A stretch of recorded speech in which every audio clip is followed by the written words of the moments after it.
महाराष्ट्राचा आवाज आपल्या हक्काचा।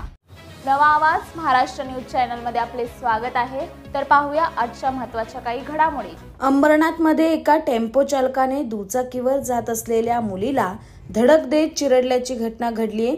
राधे गोविंदनगर परिसरातील ही घटना सीसीटीव्ही कॅमेऱ्यात कैद झाली।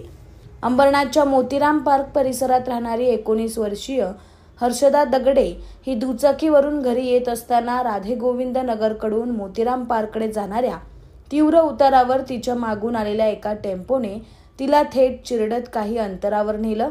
या अपघातात हर्षदाच्या चेहऱ्याला आणि डोक्याला दुखापत झाली।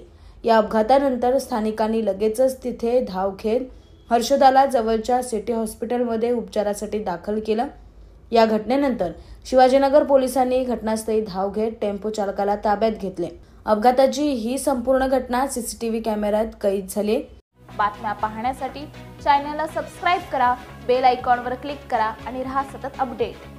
तुमच्या परिसरातील काही घडामोडी किंवा समस्या असतील तर आमच्या वृत्तवाहिनीला संपर्क करा आणि तसेच सतत अपडेट राहण्यासाठी आमच्या वृत्तवाहिनीला सबस्क्राइब करा आणि बेल आयकॉन दाबायला विसरू नका।